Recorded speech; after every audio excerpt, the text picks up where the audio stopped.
Bonjour à tous et bienvenue dans cette vidéo.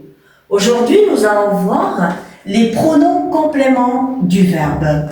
On va voir comment pronominaliser le complément d'objet direct et le complément d'objet indirect.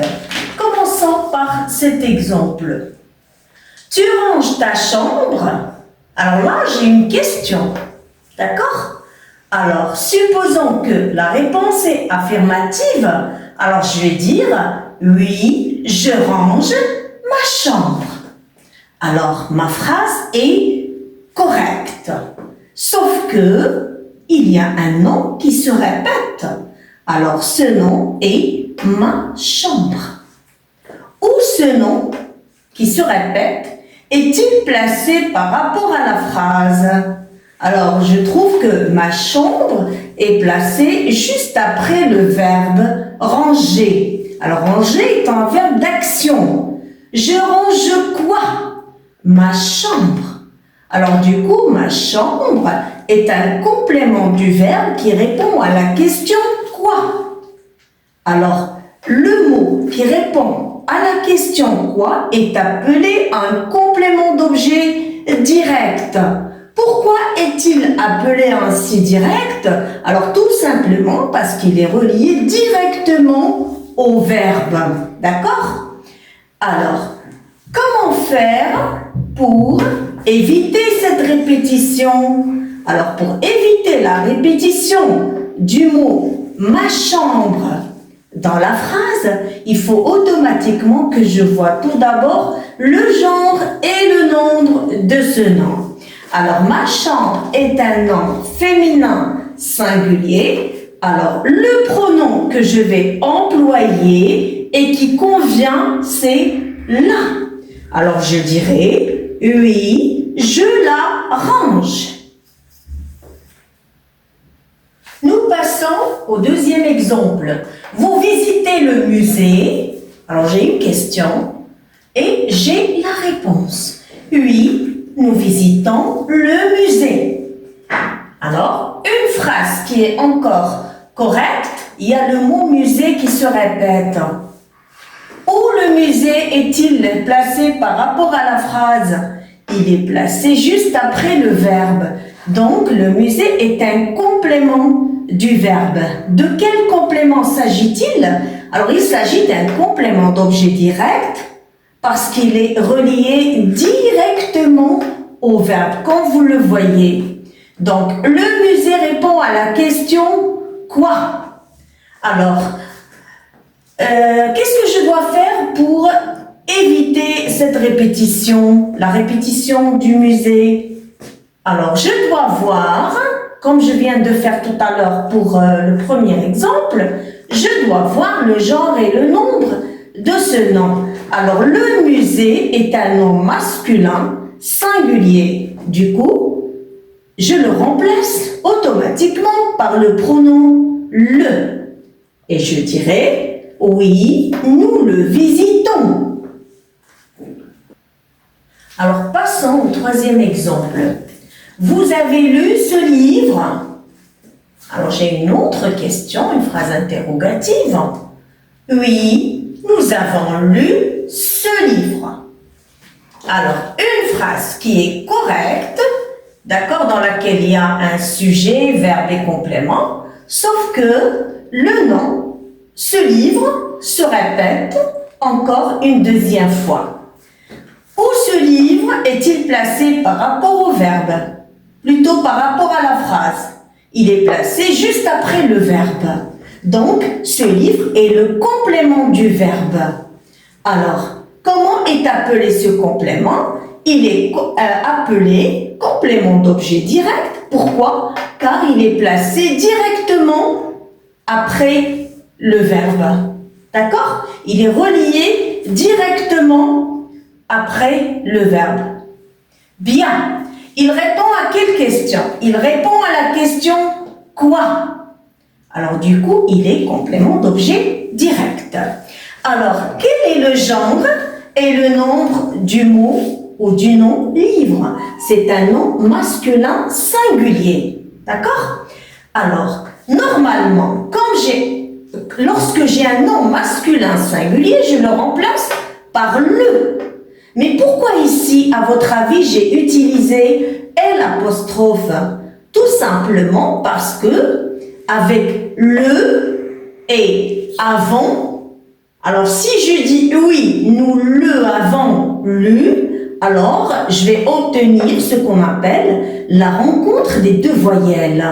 Alors du coup, qu'est-ce que je mets? Je remplace le par l'apostrophe pour éviter encore cette rencontre des deux voyelles, pour dire oui, nous l'avons lu. Oui, alors voici un autre exemple dans lequel on va voir un autre complément d'objet direct employé. Nous invitons nos amis. Nous invitons nos amis. Oui, nous invitons nos amis. Alors, nos amis est placé juste après le verbe. Quel est ce verbe? C'est le verbe inviter. Alors, du moment que nos amis est placé juste après le verbe, ou il est relié directement au verbe, automatiquement il est appelé complément d'objet direct qui répond à la question qui cette fois? Parce que je ne peux pas dire nous invitons quoi? J'ai des personnes, quand même, je dirais nous invitons qui? Nous invitons nos amis. Alors, nos amis est un complément d'objet direct. D'accord? Bien. Alors, pour pouvoir me débarrasser encore une fois de cette répétition, alors je dois voir le nombre et le genre de ce nom. Alors, nos amis est un nom pluriel. Alors, pour un nom pluriel, qu'est-ce que j'emploie comme pronom? J'emploie le pronom les. Alors, je dis oui, nous les invitons. Alors, dans ces exemples, nous allons voir quand est-ce qu'on emploie le pronom en. D'accord? Bien, lisons cet exemple. Tu achètes de la viande. Alors là, au lieu de dire oui, j'achète de la viande, alors je remplace de la viande, qui est un complément d'objet direct, qui répond à la question quoi, par le pronom en. D'accord? Donc ici, tu achètes quoi? De la viande. Donc de la viande est un complément d'objet direct qui répond à la question quoi. Donc ici, le complément d'objet direct est formé avec un partitif. De là est appelé partitif. D'accord? Alors chaque fois que vous voyez un COD formé d'un partitif, automatiquement vous le remplacez par le pronom en. Alors je dirais oui, j'en achète. Alors lisons cette phrase. Vous prenez du thé. Vous prenez quoi? Du thé. Donc ici du thé est un complément d'objet direct qui est relié directement au verbe. D'accord? Et qui répond à la question quoi?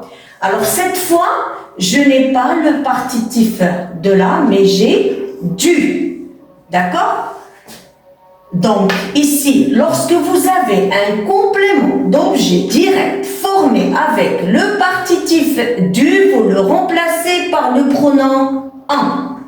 Alors, pour obtenir la phrase suivante, oui, nous en prenons. Alors, pourquoi j'emploie en? Pour ne pas répéter une deuxième fois le complément d'objet direct dans la phrase. Alors, le dernier exemple ici, dans cette partie, veut-il des bonbons? Alors là, des bonbons, d'accord, j'ai oublié de souligner des bonbons. Donc, des bonbons est un complément d'objet direct qui est relié au verbe. Hein, le verbe, c'est vouloir. Là, j'ai l'emploi de l'inversion sujet-verbe. C'est pour dire il veut des bonbons. C'est comme si on dit il veut des bonbons.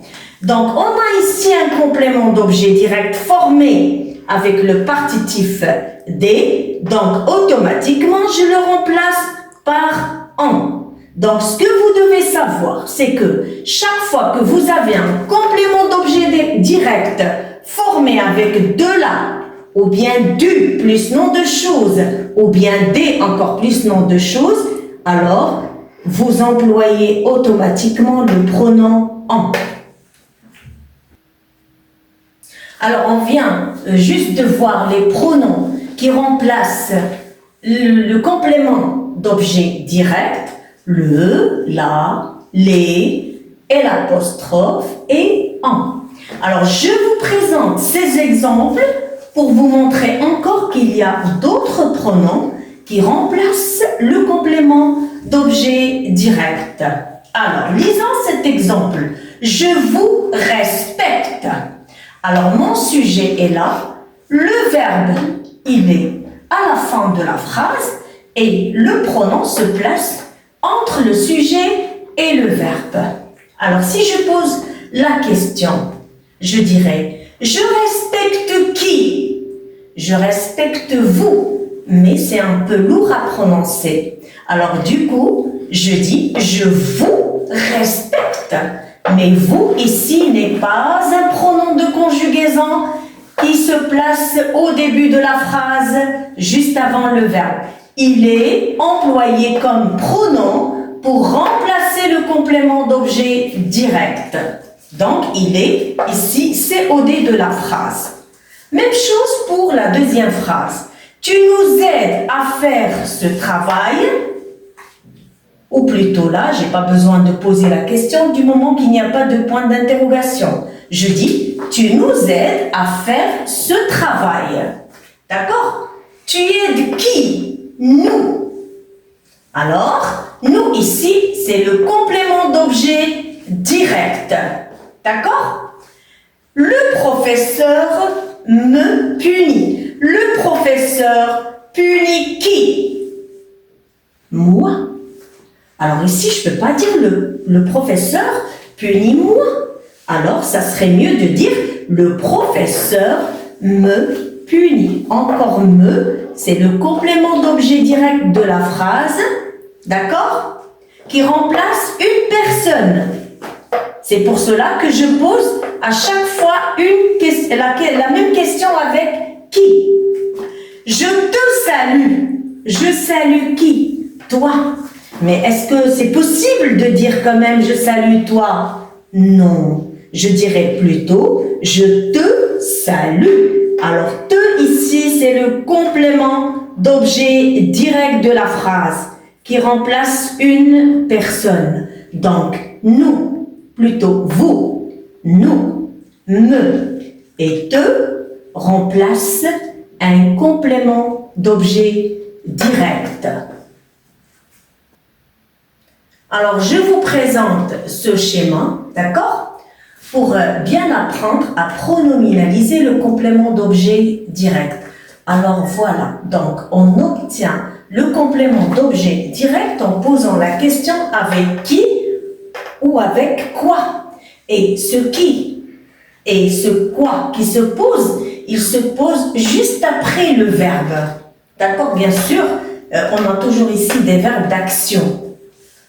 Donc, quand je pose la question avec qui ou quoi pour obtenir le complément d'objet direct, pour éviter la répétition de ce complément, j'emploie le, la, les et l'apostrophe en, me, te, nous et vous. Maintenant, nous allons voir d'autres pronoms.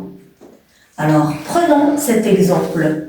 Je pense aux vacances. Alors, je pense à quoi?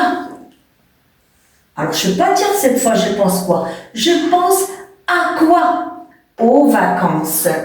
Alors, aux vacances est placé juste après le verbe. D'accord? Du coup, c'est un complément du verbe. Mais est-ce que je peux dire que c'est un complément d'objet direct? Non.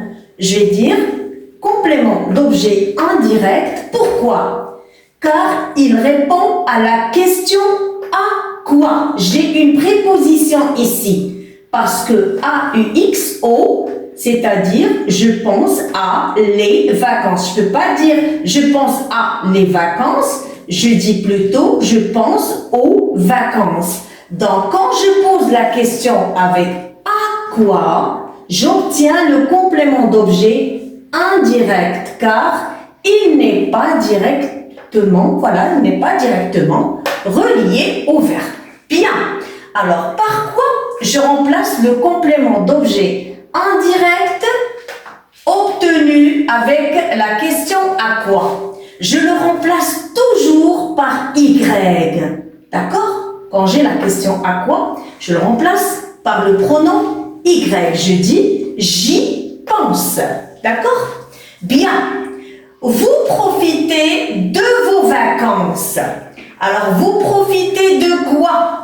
Alors, cette fois, je pose la question avec de quoi? Alors, quand je pose la question avec une préposition avec avant quoi ou bien avant qui, automatiquement, le complément d'objet est indirect. D'accord? Alors, quand je pose la question avec de quoi, quel est le pronom que j'emploie? C'est le pronom en. Je dirais, vous en profitez. Alors, je sais très bien que la leçon est un peu longue, d'accord? Mais il suffit de faire attention pour pouvoir mieux comprendre, d'accord? Alors, lisons cet exemple, s'il vous plaît. Tu parles à ton ami. Oui, je parle à mon ami. Alors là, j'ai un groupe, d'accord? Un groupe nominal qui se répète. Je parle à qui? À mon ami. Où est le verbe dans la phrase? C'est le verbe parler. Où se place ce complément du verbe? Il se place après le verbe. Mais attention, cette fois, il n'est pas relié directement au verbe. Il est relié au verbe par la préposition. Parce que à mon ami répond à la question à qui. Du coup, je remplace à qui par un pronom qui correspond bien sûr au genre, d'accord, et au nombre de ce nom. Je parle à qui? À mon ami. Mon ami est un nom singulier. Du coup, je remplace mon ami par lui. D'accord? Oui, je lui parle. Et lui se place entre le sujet et le verbe. D'accord? Bien. Alors, passons à l'exemple suivant. Vous obéissez à vos parents? Oui, nous obéissons à nos parents. Alors, quel est le groupe nominal qui se répète? À nos parents. Alors, comment faire pour éviter cette répétition? Alors, je dois automatiquement trouver un pronom qui le remplace.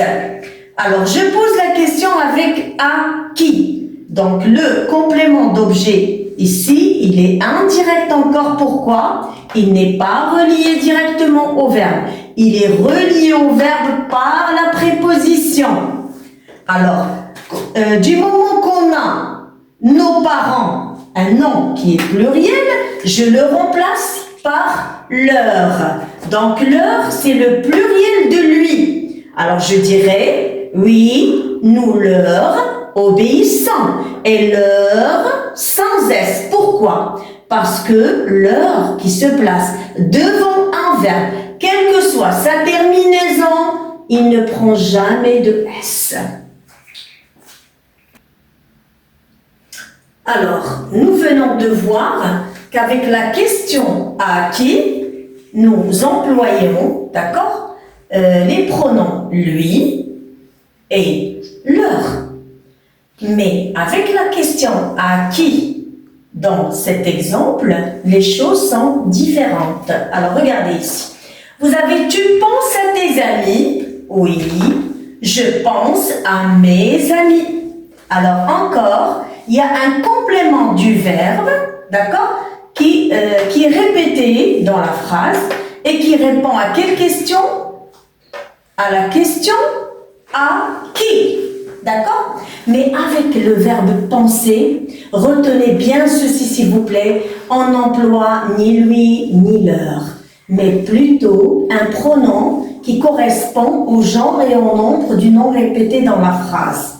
Alors, du moment que mes amis qui se répètent dans la phrase est un nom pluriel, alors féminin pluriel, oui. Alors j'ai oublié de mettre ici féminin, mais c'est un nom féminin pluriel. Alors je dirais oui, je pense à elle, avec le verbe penser, je le dis et je le répète, ni lui ni leur.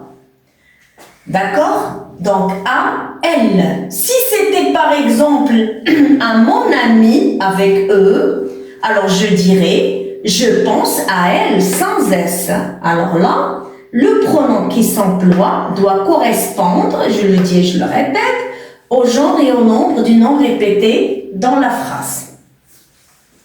Passons à cet exemple. Je suis fière de mes enfants. Alors, je suis fière de qui?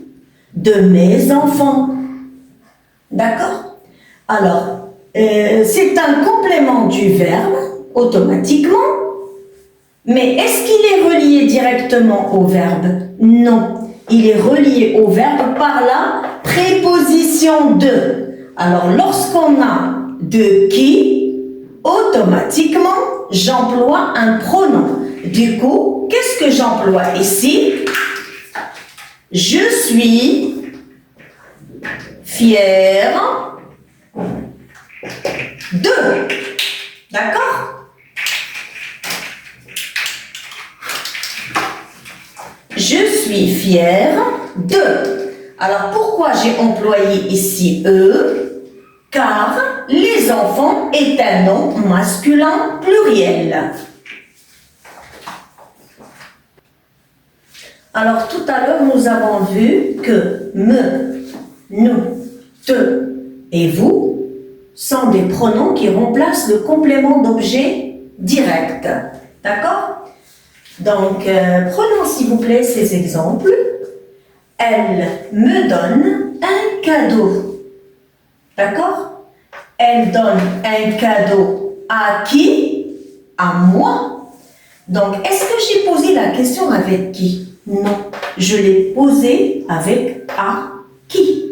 Du coup, le complément d'objet ici n'est pas relié directement au verbe, ou plutôt, d'accord, il est employé, il est relié directement au verbe, hein, mais il répond à la question à qui. Du coup, c'est un complément d'objet indirect qui remplace une personne. Donc, normalement, je dois dire elle donne à qui? À moi. Mais à moi ne se dit pas. Il nous parle souvent. Il parle à qui? À nous. Ici, alors je dirais plutôt, au lieu de dire il parle à nous, je dirais il nous parle. Pourquoi? Car nous, ici, est un pronom complément d'objet indirect qui répond à la question à qui. Passons au troisième exemple de cette partie. Je te donne un conseil. Je donne à qui? À toi. Donc, te ici remplace à toi qui est un complément d'objet indirect. D'accord? Bien. Alors, passons au dernier exemple. Nous vous souhaitons bonne chance. Nous souhaitons bonne chance à qui? À vous. À qui? À vous. Donc, vous ici n'est pas un pronom de conjugaison qui se place au début de la phrase. D'accord? Ou bien il est sujet du verbe. Non, il est un pronom COI. Tout comme te, nous et me. Donc, me, nous, te et vous s'emploient pour remplacer le complément d'objet direct et le complément d'objet indirect. Alors, je vous présente ce deuxième schéma encore pour savoir exactement quand est-ce qu'employer les pronoms COI. Y, en, lui, leur et ces pronoms aussi. Sans oublier me, te, nous et vous. D'accord? Je vous conseille alors de regarder cette vidéo plusieurs fois pour réussir facilement à pronominaliser le complément d'objet direct et le complément d'objet indirect. À très bientôt.